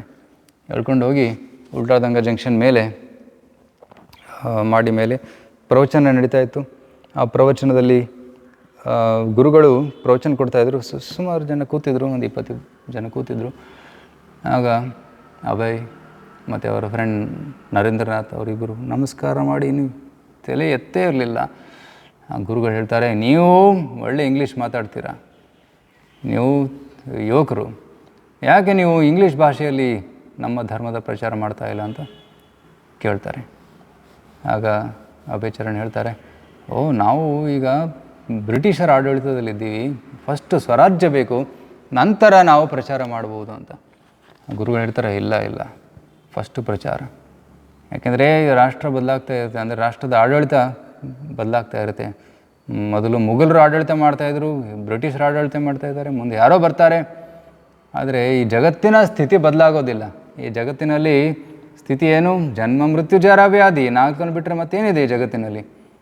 ಸೊ ಈ ಯಾವುದೇ ಗೌರ್ಮೆಂಟ್ ಇದ್ದರೂ ಆ ಗೌರ್ಮೆಂಟ್ ಮೃತ್ಯುವನ್ನು ನಿಲ್ಲಿಸೋಕ್ಕೆ ಸಾಧ್ಯವಿಲ್ಲ. ಇವನ್ ಎಷ್ಟೇ ಅಡ್ವಾನ್ಸ್ ಮೆಡಿಕಲ್ ಫೆಸಿಲಿಟಿ ಕೊಟ್ಟರೂ ಕೂಡ ಮೃತ್ಯುವನ್ನು ನಿಲ್ಲಿಸೋಕ್ಕೆ ಸಾಧ್ಯವಿಲ್ಲ. ಅದಕ್ಕೆ ಪ್ರಚಾರ ಕಾರ್ಯ ತುಂಬ ಮುಖ್ಯವಾದದ್ದು, ಪ್ರಚಾರ ಮಾಡಬೇಕು ಅಂತ ಹೇಳ್ತಾರೆ. ಇದನ್ನು ಕೇಳಿ ತುಂಬ ಇಂಪ್ರೆಸ್ ಆಗುತ್ತೆ ಅಭಯಚರಣ್ಗೆ. ಆಗ ಅವ್ರು ಹೇಳ್ತಾರೆ, ಯೋಚನೆ ಮಾಡ್ತಾರೆ, ಒಳ್ಳೆ ಗುರುಗಳು. ಶ್ರೀ ಚೈತನ್ಯ ಮಹಾಪ್ರಭುಗಳ ಒಂದು ಜ್ಞಾನ ಒಳ್ಳೆಯ ವ್ಯಕ್ತಿಯ ಕೈಯಲ್ಲಿದೆ. ಸೊ ಆ ಸಮಯದಲ್ಲಿ, ಆ ಕ್ಷಣದಲ್ಲಿ ಭಕ್ತಿ ಸಿದ್ಧಾಂತ ಸರಸ್ವತಿ ಠಾಕೂರನ ಗುರುವಾಗಿ ಸ್ವೀಕರಿಸ್ತಾರೆ. ಸೊ ನಮ್ಮ ಶಿಲಪ್ರಪಾದರು ಸುಮಾರು 6-7 ಬಾರಿ ತಮ್ಮ ಗುರುಗಳನ್ನು ಭೇಟಿಯಾಗಿದ್ದಾರೆ. ಆ ಭೇಟಿಯಾದಾಗೆಲ್ಲ ಒಂದು ಒಳ್ಳೆಯ ಘಟನೆ ನಡೆದಿತ್ತು. ಫಸ್ಟ್ ಭೇಟಿಯಾಗಿದ್ದು 1922 ಕಲ್ಕತ್ತಾದಲ್ಲಿ. ಇನ್ನೊಮ್ಮೆ ಭೇಟಿಯಾಗ್ತಾರೆ ಅವರು ವೃಂದಾವನಕ್ಕೆ ಯಾತ್ರೆಗೆ ಹೋದಾಗ. ವೃಂದಾವನದಲ್ಲಿ ಗುರುಗಳು ಪ್ರವಚನ ಕೊಡ್ತಾಯಿದ್ರು. ಸುಮಾರು ಜನ ದರ್ಶನಕ್ಕೆ ಹೋಗಿದ್ದರು. ಆದರೆ ಅಭಯಚರಣ್ ಭಕ್ತಿ ಸಿದ್ಧಾಂತ ಅವರು ಗುರುಗಳ ಲೆಕ್ಚರ್ ಕೇಳ್ತಾಯಿದ್ರು. ಆಗ ಗುರುಗಳು ನೋಡ್ತಾರೆ, ಅಭಯಚರಣ್ ಚೆನ್ನಾಗಿ ಕೇಳ್ತಾನೆ, ಲೆಕ್ಚರ್ ಚೆನ್ನಾಗಿ ಕೇಳ್ತಾನೆ, ಎದ್ದು ಹೋಗೋದಿಲ್ಲ ಅಂತ ನೋಟ್ ಮಾಡ್ತಾರೆ. ಮತ್ತು ಇನ್ನೊಮ್ಮೆ ಭೇಟಿಯಾದದ್ದು ಮಾಯಾಪುರದಲ್ಲಿ ಚೈತನ್ಯ ಮಠ್, ಅಲ್ಲಿ ಗುರುಗಳನ್ನು ಭೇಟಿಯಾಗಿ ಬರ್ತಾರೆ. ಅಲ್ಲಿ ಭೇಟಿಯಾಗುವಾಗ ಮಾತಾಡುವಾಗ ಅಲ್ಲಿ ಒಂದು ಹಾವು ಬರುತ್ತೆ ಮಠದಲ್ಲಿ. ಆಗ ಗುರುಗಳು ಹೇಳ್ತಾರೆ, ಹಾವನ್ನು ಕೊಂದು ಹಾಕಿ ಅಂತ. ಆಗ ಅಭಯಚರಣ್ ಇವರ ಮನಸ್ಸಲ್ಲಿ ಸಂಶಯ ಬಂತು, ಗುರುಗಳು ದಯಾಮಯರಾಗಿರಬೇಕು, ಆದರೆ ಇಲ್ಲಿ ಗುರುಗಳು ಹೇಳ್ತಾ ಇದ್ದಾರೆ ಕೊಂದಾಕಿ ಅಂತ. ಸೊ ಅರ್ಥ ಆಗಲಿಲ್ಲ ಅವ್ರಿಗೆ. ನಂತರ ಭಾಗವತ ಓದಿದಾಗ ಅಲ್ಲಿ ಗೊತ್ತಾಗುತ್ತೆ.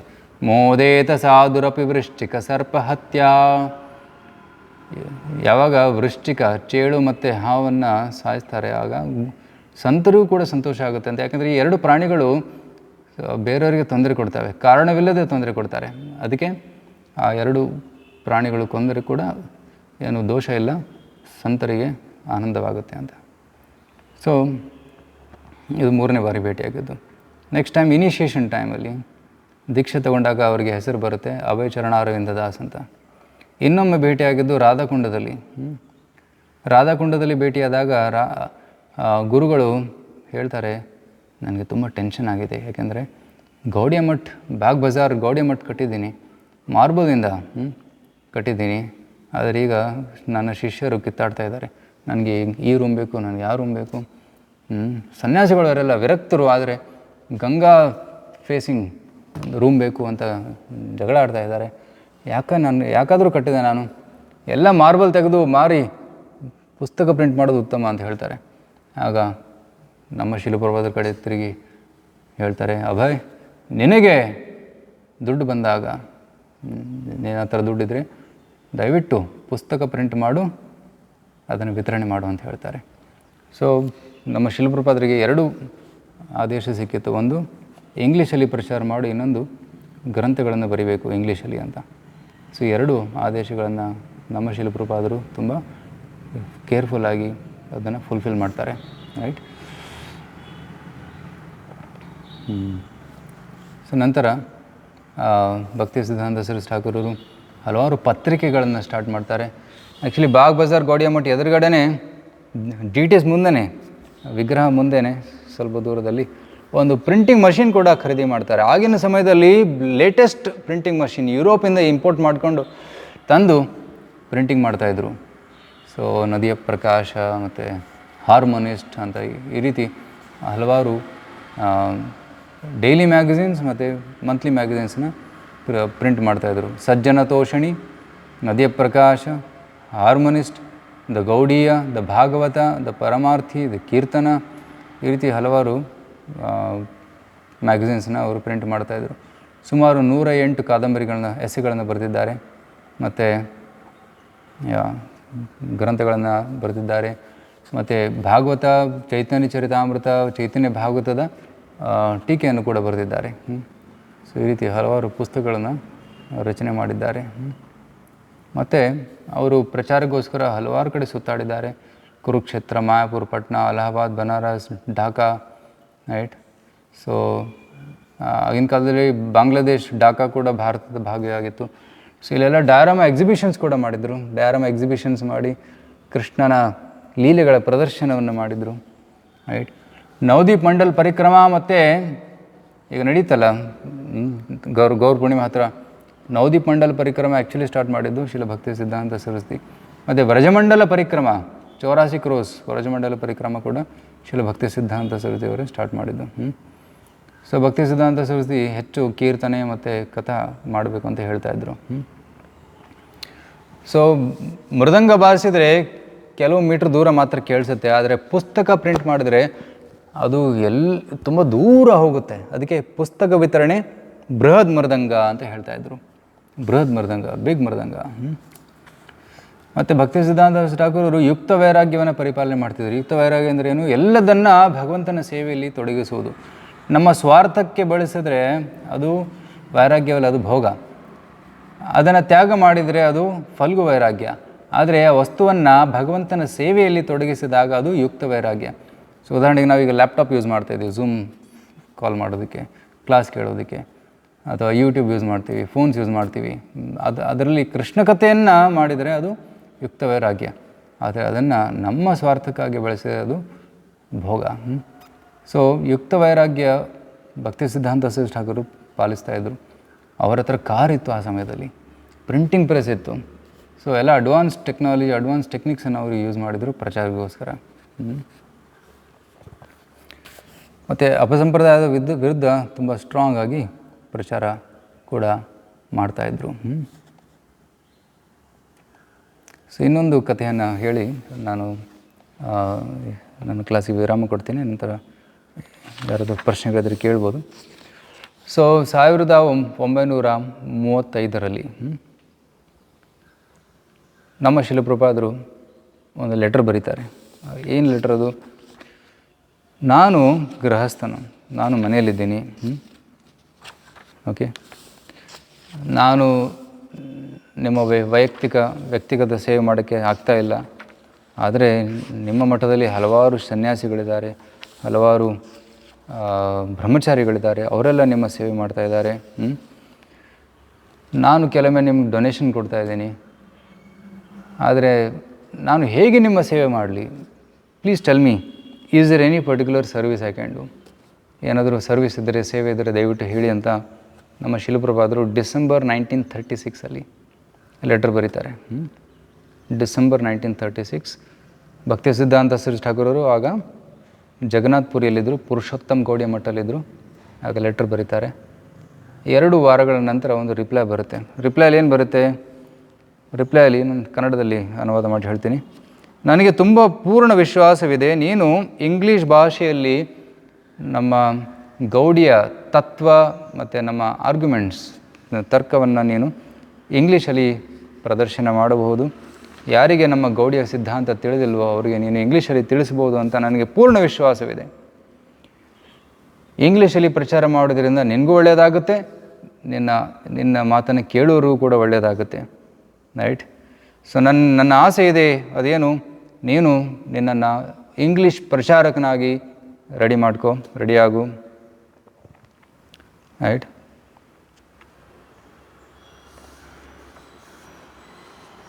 ಸೊ ನೀನು ಈ ಮಿಷನನ್ನು, ಆಂದೋಲನವನ್ನು ಇಂಗ್ಲೀಷ್ ಭಾಷೆಯಲ್ಲಿ ಪ್ರಚಾರ ಮಾಡು. ರೈಟ್? ಚೈತನ್ಯ ಮಹಾಪ್ರಭುಗಳ ತತ್ವವನ್ನು ವರ್ಣನೆ ಮಾಡು. ವಿದ್ವಾಂಸರಿಗೆ ಮತ್ತು ಅನ್ಯ ಸಂತರಿಗೆ, ಅನ್ಯ ಜನರಿಗೆ ಇಂಗ್ಲೀಷ್ ಭಾಷೆಯಲ್ಲಿ ಗೌಡಿಯ ಮಠದ ಸಿದ್ಧಾಂತವನ್ನು ತಲುಪಿಸು ಅಂತ ರಿಪ್ಲೈ ಬರುತ್ತೆ. ಸೊ 1922 ಏನು ಆದೇಶ ಕೊಟ್ಟಿದ್ದರು ಅದೇ 1936 ಕೂಡ ಹೇಳ್ತಾರೆ. ಸೊ ಆಗ ಅಭಯಚರಣರ್, ಅರವಿಂದ ದಾಸ್, ಶಿಲಪ್ರಭುಪಾದರಿಗೆ ತುಂಬ ಏನು ಖಚಿತವಾಗುತ್ತೆ, ನನ್ನ ಗುರುಗಳು ನನ್ನಿಂದ ಇದನ್ನೇ ಅಪೇಕ್ಷೆ ಪಡ್ತಾ ಇದ್ದಾರೆ ಅಂತ. ಸೊ 1936 ಕೂಡ ಸೇಮ್ ಆದೇಶ ಕೊಟ್ಟರು. ಸೊ ಆದರೆ ಶಿಲಪ್ರಭುಪಾದರು 1965ವರೆಗೂ ಕಾಯ್ದರು.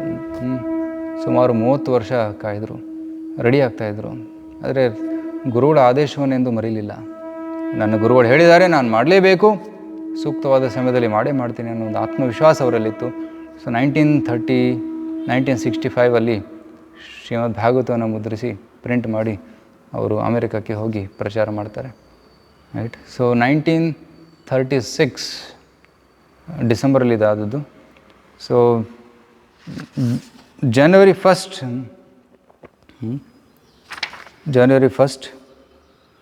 1937 ಬೆಳಿಗ್ಗೆ 5:30 ಶ್ರೀಲ ಭಕ್ತಿ ಸಿದ್ಧಾಂತ ಸರಸ್ವತಿ ಠಾಕೂರವರು ತಮ್ಮ ಪ್ರಾಣತ್ಯಾಗ ಮಾಡ್ತಾರೆ. ಅವರು ಗೋಲೋಕಕ್ಕೆ ಮರಳ್ತಾರೆ. ಆದರೆ ಅವರು ಹೋಗೋ ಮುಂಚೆ ತಮ್ಮ ಶಿಷ್ಯರಿಗೆಲ್ಲ ಒಂದು ಮುಖ್ಯ ಆದೇಶವನ್ನು ಕೂಡ ಕೊಟ್ಟು ಹೋಗ್ತಾರೆ. ಆ ಮುಖ್ಯ ಆದೇಶ ಏನು? ತಾವೆಲ್ಲರೂ ಒಗ್ಗಟ್ಟಾಗಿರಬೇಕು. ವಾದ ವಿವಾದಗಳು ಬಂದರೆ ಅದನ್ನು ಬದಿಗಟ್ಟು ನಾವೆಲ್ಲರೂ ಒಂದು ಯೂನಿಟ್ ಥರ ಸೇವೆ ಮಾಡಬೇಕು ಅಂತ ಹೇಳ್ತಾರೆ.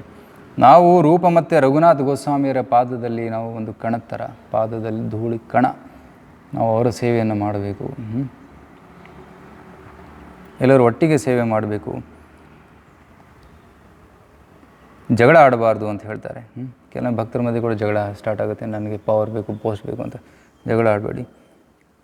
ಎಂದೂ ಕೃಷ್ಣನ ಸೇವೆಯನ್ನು ತ್ಯಾಗ ಮಾಡಬೇಡಿ. ಎಷ್ಟೇ ಕಷ್ಟಪಟ್ಟು ಬಂದರೂ, ಎಷ್ಟೇ ಜನರು ಟೀಕೆ ಮಾಡಿದರು, ಎಷ್ಟೇ ಡಿಸ್ಕಂಫರ್ಟ್ನು ತೊಂದರೆ ಆದರೂ ಕೂಡ ಭಗವಂತನ ಸೇವೆಯೆಂದು ಬಿಡಬೇಡಿ. Do not be disappointed. ತುಂಬ ಜನ ಬರ್ತಾ ಇಲ್ಲ, ಯಾರು ಲೆಕ್ಚರಿಗೆ ಬರ್ತಾ ಇಲ್ಲ ಅಂತ ಡಿಸಪಾಯಿಂಟ್ ಆಗಬೇಡಿ, ಹತಾಶರಾಗಬೇಡಿ, ಪ್ರಯತ್ನ ಪಡಿ. ರೈಟ್. ಯಾಕಂದರೆ ಈ ಜಗತ್ತಿನಲ್ಲಿ ಇದು ಜೈಲಲ್ಲಿ ಭಕ್ತರು ತುಂಬ ಕಮ್ಮಿನೇ ಸಿಗ್ತಾರೆ, ಇಂಟ್ರೆಸ್ಟೆಡವರು ತುಂಬ ಕಮ್ಮಿನೇ ಸಿಗ್ತಾರೆ. ಆದರೆ ಯಾರು ಬರ್ತಾರೆ ಅವ್ರಿಗೆ ಈ ಕೃಷ್ಣ ತತ್ವವನ್ನು ತಿಳಿಸಿ ಅಂತ ಹೇಳ್ತಾರೆ. ಮತ್ತು ಹರಿಕೃಷ್ಣ ಮಂತ್ರದ ಜಪವನ್ನು ಇನ್ನೂ ತ್ಯಜಿಸಬೇಡಿ ಅಂತ ಹೇಳ್ತಾರೆ. ರೈಟ್. ಮತ್ತು ಜಪವನ್ನು ಹೇಗೆ ಮಾಡಬೇಕು? ತೃಣಾದಪಿ ಸುನೀಚೇನ ತರುರಪಿ ಸಹಿಷ್ಣುನ ಅಮಾನಿನಾಮಾನದೇನ ಕೀರ್ತನೀಯ ಸದಾ ಹರಿ. ಒಂದು ವೃಕ್ಷದ ಥರ ಸಹಿಷ್ಣುವಾಗಿ, ಒಂದು ಹುಲ್ಲಿನ ಕಡ್ಡಿ ಥರ ವಿನಮ್ರವಾಗಿ, ಎಲ್ಲರಿಗೂ ಮಾನವನ್ನು ಕೊಟ್ಟು ಮಾನವನ್ನು ಸ್ವೀಕರಿಸದೆ ನಾವು ಅತಿ ದೀನರಾಗಿ ಜಪ ಮಾಡಬೇಕು ಅಂತ ಹೇಳ್ತಾರೆ. ನಿಮ್ಮ ಮಧ್ಯೆ ಹಲವಾರು ವಿದ್ವಾಂಸರಿದ್ದಾರೆ, ಬುದ್ಧಿವಂತ ಜನರಿದ್ದೀರ, ತಾವೆಲ್ಲರೂ ನಿಮ್ಮ ಹತ್ರ ಸಾಮರ್ಥ್ಯ ಇದೆ. ರೈಟ್. ತಾವೆಲ್ಲರೂ ಪ್ರಚಾರ ಮಾಡಿ ಅಂತ ಹೇಳ್ತಾರೆ. We have no other desire whatsoever. ಮತ್ತು ನಮಗೆ ಬೇರೆ ಯಾವುದೇ ಆಸೆ ಇಲ್ಲ. ನಮ್ಮ ಆಸೆ ಏನು? ಭಗವಂತನ ಪ್ರಚಾರ ಕಾರ್ಯ ನಡಿಬೇಕು ಅಂತ. ಸೊ ಈ ರೀತಿ ಶ್ರೀಲ ಭಕ್ತಿ ಸಿದ್ಧಾಂತ ಸರಸ್ವತಿ ಠಾಕೂರರು ತಮ್ಮ ಕೊನೆಯ ಆಸೆಯನ್ನು ಹೇಳ್ತಾರೆ. ಅದು ಇನ್ನೊಂದು ಆಸೆ ಹೇಳಿದರು. ಅದೇನೆಂದರೆ, ನಾನು ಹೋದ ಮೇಲೆ GBC ನಿರ್ಮಾಣ ಮಾಡಬೇಕು ಅಂತ, ಗವರ್ನಿಂಗ್ ಬಾಡಿ ಕಮಿಷನ್ ಮಾಡಬೇಕು. ಈ ಗೌಡಿಯ ಮಠವನ್ನು ಮುಂದುವರಿಸೋದಕ್ಕೆ ಒಂದು ಕಮಿಟಿ ಮಾಡಬೇಕು, 12 ಜನರನ್ನು ನಿಯುಕ್ತಗೊಳಿಸಬೇಕು. ಈ ಕಮಿಟಿಯಿಂದ ನಮ್ಮ ಸಂಸ್ಥೆ ನಡಿಬೇಕು ಅಂತ ಹೇಳ್ತಾರೆ.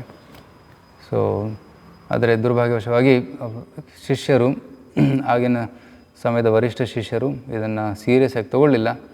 ಆದ ಕಾರಣದಿಂದ ಗೌಡಿಯ ಮಠ ಸ್ಪ್ಲಿಟ್ ಆಯಿತು. ಭಕ್ತಿ ಸಿದ್ಧಾಂತ ಸರಸ್ವತಿ ಠಾಕೂರ್ ಹೋದ್ಮೇಲೆ ಗೌಡಿಯ ಮಠ ಇಟ್ ಬಿಕೇಮ್ ಡಿಸ್ಇಂಟಿಗ್ರೇಟೆಡ್. ಸೊ ಆದರೆ ನಮ್ಮ ಶಿಲಪ್ರಭುಪಾದರು ಇಸ್ಕಾನ್ ಸ್ಥಾಪನೆ ಮಾಡಿದ 3 ವರ್ಷದಲ್ಲೇ ಗವರ್ನಿಂಗ್ ಬಾಡಿ ಕಮಿಟಿ ಎಸ್ಟಾಬ್ಲಿಷ್ ಮಾಡ್ತಾರೆ. ತಮ್ಮ ಶಿಷ್ಯರಿಗೆ ಎಂಪವರ್ಮೆಂಟ್ ಕೊಡ್ತಾರೆ. ಸೊ ನೀವು ಈ ಸಂಸ್ಥೆಯನ್ನು ಮುಂದೆ ನಡೆಸ್ಕೊಂಡು ಹೋಗಿ ಅಂತ ಹೇಳ್ತಾರೆ. ಸೊ ಈ ರೀತಿ ಇಸ್ಕಾನಿನ GBC ಏನಿದೆ ಅದು ಶ್ರೀಲ ಭಕ್ತಿ ಸಿದ್ಧಾಂತ ಸರಸ್ವತಿ ಠಾಕೂರರ ಕನಸಾಗಿತ್ತು. ಸೊ ಅದು ಗೌಡಿ ಮಟ್ಟಲ್ಲಿ ಆಗಲಿಲ್ಲ, ಆದರೆ ಇಸ್ಕಾನಲ್ಲಿ ಶಿಲಪ್ರಭುಪಾದರು ಇದನ್ನು ಸ್ಥಾಪನೆ ಮಾಡಿದರು. ಓಕೆ. ಸೊ ಇದು ಸಂಕ್ಷಿಪ್ತವಾಗಿ ಶ್ರೀಲ ಭಕ್ತಿ ಸಿದ್ಧಾಂತ ಸರಸ್ವತಿ ಠಾಕೂರ ಜೀವನ ಚರಿತ್ರೆ. ಯಾರಿಗೆ ವಿವರವಾಗಿ ತಿಳ್ಕೋಬೇಕು ಅವರು ಅವರ ಜೀವನ ಚರಿತ್ರೆಯನ್ನು ಓದ್ಬೋದು. 2 ಪುಸ್ತಕಗಳಿವೆ. ಒಂದು ಪುಸ್ತಕ ದ ರೇ ಆಫ್ ವಿಷ್ಣು, ಅದು ತುಂಬ ಚಿಕ್ಕ ಪುಸ್ತಕ, ಅದರಲ್ಲಿ ಅವರ ಸಂಪೂರ್ಣ ಜೀವನ ಚರಿತ್ರೆ ಇದೆ. ಇನ್ನೊಂದಿದೆ ಭಕ್ತಿ ಸಿದ್ಧಾಂತ ವೈಭವ, ಪರಮಪೂಜ್ಯ ಭಕ್ತಿ ವಿಕಾಸ್ ಮಹಾರಾಜರು ಬರೆದಿರೋದು. ಆ ಪುಸ್ತಕದಲ್ಲೂ ಕೂಡ ಸಂಪೂರ್ಣ ಜೀವನ ಚರಿತ್ರೆಯನ್ನು ವಿವರವಾಗಿ ಕೊಟ್ಟಿದ್ದಾರೆ. ಸೊ ಯಾರಿಗೆ ಇಂಟ್ರೆಸ್ಟ್ ಇದೆ ಅವರು ಓದ್ಬೋದು. ಓಕೆ. ಶ್ರೀಲ ಭಕ್ತಿ ಸಿದ್ಧಾಂತ ಸರಸ್ವತಿ ಠಾಕೂರ್ ಪ್ರಭುಪಾದ್ ಕಿ ಜೈ. ಹರೇ ಕೃಷ್ಣ. ಯಾರಾದರೂ ಅನಿಸಿಕೆ ಅಥವಾ ಪ್ರಶ್ನೆ ಇದ್ದರೆ ಕೇಳ್ಬೋದು. ಮತ್ರ ಶಾಂಪುರ ಏನಾದರೂ ಹೇಳಲು ಇಚ್ಛೆ ಪಟ್ಟರೆ ದಯವಿಟ್ಟು ಹೇಳಿ. ಹರಿ ಥ್ಯಾಂಕ್ಸ್ ಪ್ರಭು. ತುಂಬ ಚೆನ್ನಾಗಿ ಇವತ್ತು ಭಾಗವತಂ ಶ್ಲೋಕ ಮತ್ತು ಜೊತೆಯಲ್ಲಿ ಭಕ್ತಿಸಿದ್ಧಾಂತ ಸರಸ್ವತಿ ಠಾಕೂರರ ತಿರೋಭಾವ ದಿವಸ ಅವ್ರ ಬಗ್ಗೆ ತುಂಬ ಡಿಟೇಲ್ ಕೆಲವೆಲ್ಲ ಕೇಳೋದಕ್ಕೆ ಅವಕಾಶ ಕೊಟ್ಟರಿ. ಬಿಕಾಸ್ ಭಕ್ತಿಯಲ್ಲಿ ಮುಂದುವರಿಬೇಕಾದರೆ ಶುದ್ಧ ಭಕ್ತರ ಜೀವನ ವಿಧಾನ ಮತ್ತು ಅವರ ನಡತೆ ಮತ್ತು ಅವರ ಉಪದೇಶಗಳನ್ನು ನಾವು ಎಷ್ಟು ಕೇಳ್ತಾ ಇರ್ತೀವೋ ಅಥವಾ ಎಷ್ಟು ನಾವು ಅದಕ್ಕೆ ಗಮನ ಕೊಡ್ತೀವೋ ನಮ್ಮಲ್ಲಿನ ಉತ್ಸಾಹ ಜಾಸ್ತಿ ಆಗ್ತಾ ಹೋಗುತ್ತೆ. ಇಲ್ಲದೇ ಇದ್ದರೆ ನಾವು ಮಾಡ್ತಾ ಇರ್ತೀವಿ ಭಕ್ತಿ, ಆದರೆ ಅದರ ಒಂದು ಇದರಲ್ಲಿ ಜಾಸ್ತಿ ಮಗ್ನರಾಗೋದಿಲ್ಲ ಆ ಥರ. ತುಂಬ ಥ್ಯಾಂಕ್ಸ್ ಪ್ರಭು. ಈಗ ನಾನು ಎಲ್ಲರದು ಮೈಕ್ ಈಗ ಆನ್ ಮಾಡಿದ್ದೀನಿ. ಯಾರಿಗಾದರೂ ಪ್ರಶ್ನೆ ಅನಿಸಿಕೆ ಇದ್ದರೆ ಪ್ರಭುಗಳ ಹತ್ರ ಹಂಚ್ಕೋಬೋದು.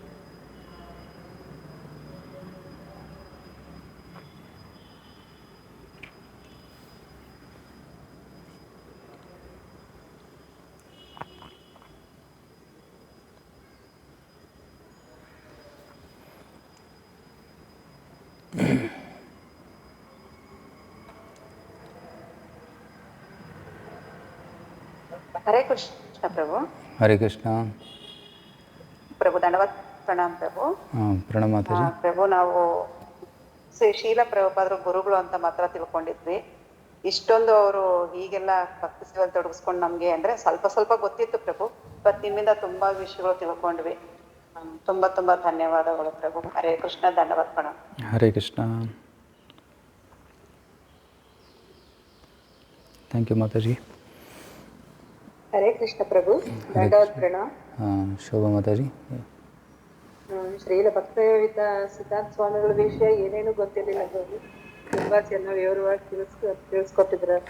ಧನ್ಯವಾದಗಳು ಪ್ರಭು. ಹರೇ ಓಕೆ, ಫಸ್ಟ್ ಟೈಮ್ ಕೇಳ್ತಾ ಇದ್ದೀರಾ ಈ ಅವ್ರ ಕಥೆಗಳನ್ನು? ಹೌದು ಪ್ರಭು, ಹೌದು ಪ್ರಭು. ಓಹೋ, ಓಕೆ ಓಕೆ.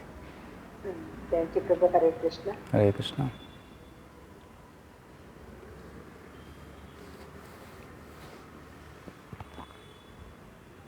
ಹರೇ ಕೃಷ್ಣ ಪ್ರಭು.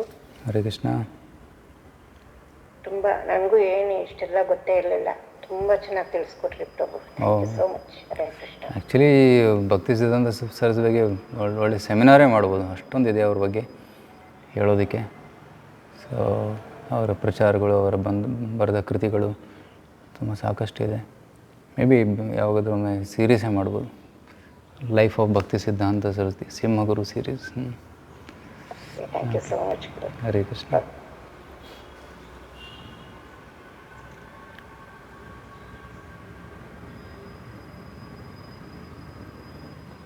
ಇಲ್ಲಿ ಭಗವತಿ ಹರಣಿ ಮಾತಾಜಿ ಕಮೆಂಟ್ ಮಾಡಿದ್ದಾರೆ. ಹರೇ ಕೃಷ್ಣ ದಂಡವತ್ ಪ್ರಣಾಮ್. Please explain all your senses. Thank you so much for today's Bhagavatam class and glories of Bhakti Siddhanta ದಾಸ ಠಾಕೂರ್ ಮಹಾರಾಜ್. ಇಂತಹ ಮಹಾನ್ ಪರಂಪರೆಗೆ ಸೇರುವ ನಾವೇ ಧನ್ಯರು.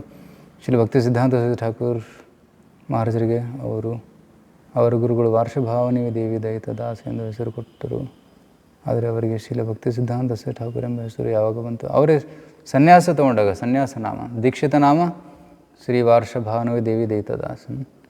ಅವರು ಒರಿಜಿನಲ್ ನೇಮ್ ವಿಮಲ ಪ್ರಸಾದ್, ದೀಕ್ಷೆ ನಾಮ ಶ್ರೀ ವಾರ್ಷಭಾವನಿ ದೇವಿ ದಯಿತ ದಾಸ್.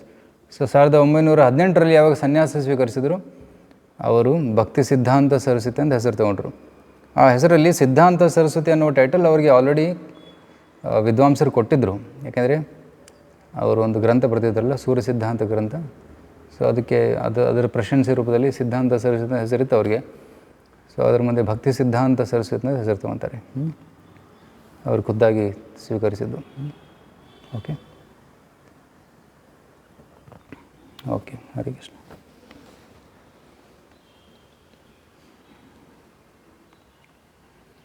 ಅದು ಬೇರೆ ಏನಾದರೂ ಪ್ರಶ್ನೆಗಳಿದಾವೆ?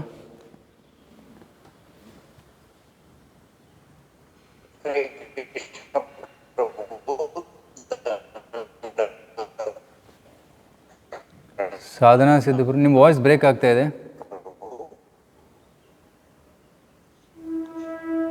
ಇವತ್ತಿನ ಕ್ಲಾಸಲ್ಲಿ ಭಕ್ತಿದಾಸ್ ಗೋಸ್ವಾಮಿ ಮಹಾರಾಜ್ ಅದೇ ವೈಷ್ಣವ ಸಭೆಗೆ ಹೋಗ್ಬಿಟ್ಟು ಅಂದರೆ ಅವರು ಎರಡು ಕಡೆನೂ ವೈಷ್ಣವ ಸಿದ್ಧಾಂತ ಎತ್ತಿಡಬೇಕಾಯಿತು. ಬ್ರಾಹ್ಮಣರಿಗೂ ಸಹ ಇದು ಮಾಡಬಾರ್ದು, ಅಂದರೆ ಅವಹೇಳನ ಅಥವಾ ಅವ್ರನ್ನ ಕೆಳಮಟ್ಟದಲ್ಲಿ ಇಲ್ಲದೇನೆ ಹೆಂಗೆ ಅದನ್ನು ಜ್ಞಾನ ಕೊಟ್ಟರು ಅಲ್ಲಿ ಅನ್ನೋದು ತುಂಬ ಇಟ್ಸ್ ಪ್ರಭು. ಅಂದರೆ ವೈಷ್ಣವ ನಾವು ಹೇಳ್ದಂಗೆ ಎಲ್ಲರನ್ನೂ ಸಮದೃಷ್ಟಿನಲ್ಲಿ ನೋಡ್ತಾರೆ ಅನ್ನೋದಕ್ಕೆ ಆ ಒಂದು ಇದು ಅರ್ಥ ಆಯ್ತು. ಅಂದರೆ ವೈಷ್ಣವ ಹೇಗೆ ಎಲ್ಲಕ್ಕಿಂತ ಮೇಲೆ ಹರಿನಾಮ ಹೇಳಿದ್ರೆ ಭಗವಂತನನ್ನ ನಂಬಿ ಹೋಗ್ತಾರೆ ಅನ್ನೋದು ಆ ಇದರಲ್ಲಿ ಅರ್ಥ ಆಗ್ತದೆ. ಥ್ಯಾಂಕ್ ಯು ಗುರುಜಿ. ಅದೊಂದು ಪುಸ್ತಕ ಇದೆ, ಬ್ರಾಹ್ಮಣ ಆ್ಯಂಡ್ ವೈಷ್ಣವ ಅಂತ. ಶಿಲ ಭಕ್ತಿ ಸಿದ್ಧಾಂತ ಠಾಕೂರ್ ಬರೆದಿದ್ದು ಅದು ಉಪಲಬ್ಧವಿದೆ. ಫುಲ್ ಡೀಟೇಲ್ಸ್ ಬೇಕಂದರೆ, ಶಾಸ್ತ್ರಿ ಕೊಟೇಶನ್ಸ್ ಬೇಕಂದರೆ ಅದನ್ನು ಓದಿ. ಸೊ ಒಂದು 50 ಪೇಜ್ ಬುಕ್ ಅದು. ಅದರಲ್ಲಿ ಎಲ್ಲ ಡೀಟೇಲೇ ಕೊಟ್ಟಿದ್ದಾರೆ, ಬ್ರಾಹ್ಮಣ ಅಂದರೆ ಯಾರು, ವೈಷ್ಣವ ಅಂದರೆ ಯಾರು ಅಂತ. Thank you Prabhu. ಹರೇ ಕೃಷ್ಣ. ಸೂರ್ಯಪುತ್ತು ನಿತ್ಯಾನಂದರು ಹೇಳ್ತಾರೆ, Hare Krishna, thank you for association. When we hear pastimes of our immediate acharyas, I am feeling how fortunate we are in this parampara. I only pray to all the senior Vaishnavas mercy to uphold the values and imbibe culture upon me. Hare Krishna. Thank you, Prabhu.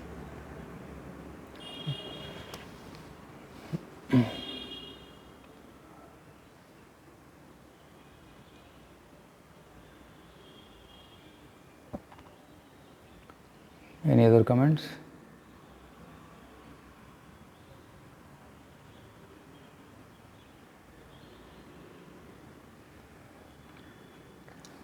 Okay. So ತಾವೆಲ್ಲರೂ ಪ್ರಾರ್ಥನೆ ಮಾಡಿ ಈ ದಿನ ನಮ್ಮೆಲ್ಲರಿಗೂ ಶಿಲ ಭಕ್ತಿ ಸಿದ್ಧಾಂತ ಸರಸ್ವತಿ ಠಾಕೂರರ ಕೃಪೆ ಸಿಗಲಿ, ಮತ್ತು ನಾವೆಲ್ಲರೂ ಶಿಲ ಪ್ರಭುಪಾದರ ಈ ಹರಿಕೃಷ್ಣ ಆಂದೋಲನದಲ್ಲಿ ಪ್ರಚಾರ ಕಾರ್ಯದಲ್ಲಿ ಆದಷ್ಟು ಸಹಾಯ ಮಾಡೋಣ ಅಂತ, ಶಕ್ತಿ ಕೊಡಲಿ ಅಂತ ಪ್ರಾರ್ಥನೆ ಮಾಡೋಣ. ಹರೇ ಕೃಷ್ಣ. शील भक्ति सिद्धांत सरस्वती ठाकुर प्रपाद की जय. जगद्गुरु ऐसी भक्ति वेदांत स्वामी शिल प्रपाद की जय. हरे कृष्णा.